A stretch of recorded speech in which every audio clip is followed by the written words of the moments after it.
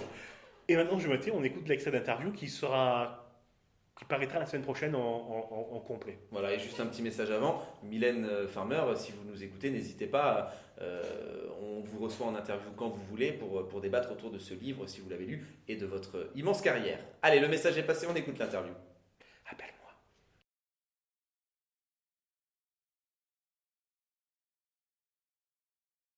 Super, bah écoute, l'extrait donne vachement envie d'écouter la totalité de l'interview, donc on l'écoutera dans Précédemment dans, c'est bien Exactement, ça? ouais. Exactement, La semaine donc prochaine. lundi, 18h.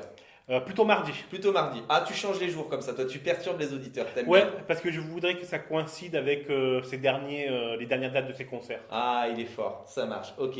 Bon, en dernière partie, je te propose qu'on parle d'Agatha, All Along. En avant. On regarde quoi, tonton? Agatha All Along, donc la dernière série Marvel sur Disney+. 2 épisodes de sortie et maintenant jusqu'au 8e épisode, un épisode par semaine jusqu'à la conclusion finale de ce show. Seule série Marvel de l'année, Loki 2 était sorti. Non, Loki 2 était sorti en février-mars, Oui. donc il y a eu Loki quand même.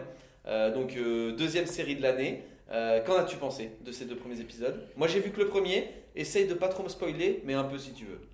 Ça va être dur. Ah ouais, alors je vais commencer. Vas-y. Alors je vais commencer. Moi j'ai vu que le premier épisode, je me suis cantonné au premier épisode. J'aime pas trop regarder épisode par épisode, donc j'aime attendre que ce soit sorti. Mais pour le bien de l'émission, j'ai regardé le premier épisode. Alors, je l'avais annoncé il y a quelques temps, j'ai dit oh, attention, série Agatha All Along, la catastrophe arrive. Mea culpa, petit mea culpa, j'ai regardé le premier épisode. Et ben, je dois dire que j'ai été assez conquis de la manière dont ça a été tourné, et en tout cas ça part très bien. Mais je garde quand même mon alerte. À savoir que Marvel sont très forts en ce moment pour hyper les spectateurs pendant quelques épisodes et faire retomber à plat et nous servir du réchauffé en fin de saison. Donc j'attends vraiment de voir où est-ce que ça nous mène pour donner mon réel avis. Mais donc pour vous pitcher un peu l'histoire, hein, on arrive en fait avec le personnage d'Agatha. Il faut avoir vu WandaVision pour regarder cette série, parce qu'on arrive au moment où Agatha donc, est prisonnière dans une boucle temporelle, dans un monde créé par Wanda dans WandaVision. Donc, et elle essaie de s'en extirper, mais sans vraiment savoir qu'elle est bloquée dans un monde. Donc c'est pas du tout le personnage d'Agatha qu'on a au début, mais c'est le personnage d'Agnès qui petit à petit se révèle, se redécouvre être Agatha. Ouais, tout à fait. Moi, ça m'a fait penser à... On a parlé la semaine dernière de House of Dragon. Vous avez aimé les dragons dans Game of Thrones? Ben là, il y a des dragons partout maintenant. Regardez des dragons, regardez ma série, il y a des dragons. Ben, Agatha à la longue, c'est pareil. Vous m'avez aimé dans WandaVision? Eh bien regardez, je fais faire encore plus dans ma série, il y en a partout des sorcières maintenant. Eh ben c'est ça Agatha à la longue. Et tu verras dans le 2e épisode, il y a des sorcières, il y en a d'autres qui arrivent. Agatha joue un peu trop, surjoue même un peu trop. Mais ça dès le premier épisode. La sorcière. Et en fait, moi j'ai adoré. Justement, et c'est pour ça que je pense que j'ai été conquis par le début de cette série, c'est que au début en fait, elle joue le personnage donc d'Agnès, et je trouve son jeu d'actrice extrêmement bon. Et dès qu'elle se réaperçoit qu'elle est Agatha, ça y est, elle reprend ses mimiques et elle part dans un surjeu que je supporte pas. Elle part dans le jeu de la méchante de la série B. Et puis voilà, de la sorcière de la série B, quoi. Avec un espèce de jeu avec ses doigts pour montrer, moi je suis une sorcière, j'ai les doigts longs et crochus. Enfin, j'ai vu ça en 3 minutes d'épisode au moment où elle se rappelle être Agatha, quoi. Ouais, je suis tout à fait d'accord avec toi. Elle surjoue le rôle qu'elle avait eu dans WandaVision, alors que c'était pas la peine de Déjà, je surjouer. l'avais pas trop aimé dans WandaVision, moi. J'avais trouvé le jeu surjoué. Et là, j'ai bien senti que ça allait continuer. Et si tu me dis que c'est pire, mon Dieu, j'ai grand peur. Bon, bah écoute, on verra bien. Hein, mais en tout cas, Marvel, il va falloir vous réveiller, vous donner un sacré coup de pied aux fesses avant le prochain film qui sera Captain America 4 Brave the New World. Ah, d'accord, c'est en février ça alors. Voilà, exactement, Ok. ça revient en février. Et donc la bande-annonce est déjà sortie. Et par contre, un film que j'attends avec impatience de l'écurie Marvel, c'est Thunderbolt. Un peu le Suicide Squad. un peu le Suicide Squad de chez Marvel. La bande-annonce est sortie début de semaine. N'hésitez pas à aller la voir. En tout cas, ça a l'air d'être top et badass. Ouais, ben je peux rien dire de plus, bravo, félicitations. Je pense qu'on peut s'arrêter là pour cette semaine. Eh ben écoute, super, encore une bonne émission tous les deux. Peut-être plus courte que d'habitude, mais ça c'est parce qu'on est en face à face. J'ai l'impression qu'il y a plus d'interaction et du coup ça va plus vite et ça s'enchaîne plus rapidement. Oui, je pense que c'est ça, ouais. Ouais. On va à l'essentiel et c'est ça qui est bien. Et l'essentiel, c'est le générique de fin. Mylène Farmer, à la semaine prochaine, au revoir. Allez, ciao tout le monde. Appelle-moi.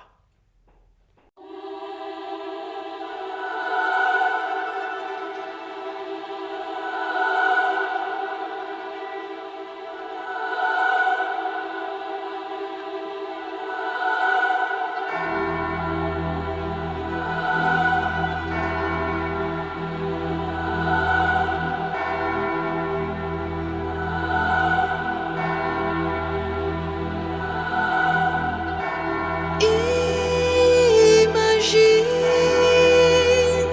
les mots, les liens,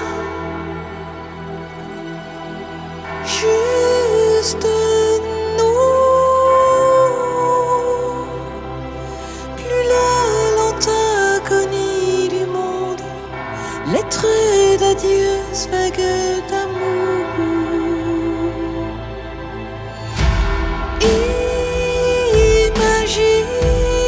Imagine-la sur mes seins, des fleurs du mal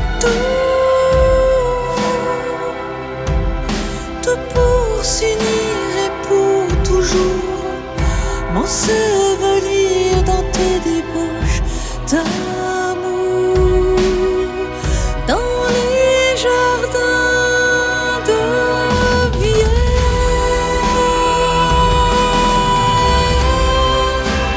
Un rêve fou, tous les poètes ensemble, que je devienne muse parmi vous, juste pour l'amour fou de vous.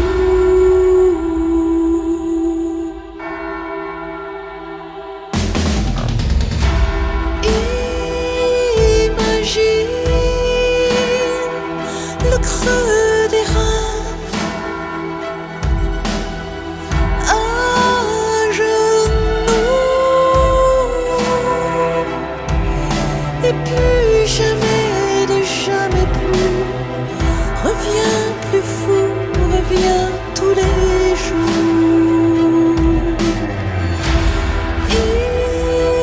Imagine, vêtu de blanc, par-delà les terres, voir Émilie quand le vent souffle, un parfum doux comme ce parfum de jour, dans les jardins de Vienne.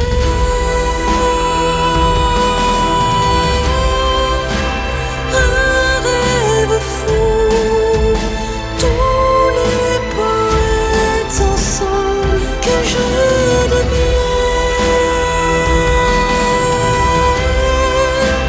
muse parmi vous, je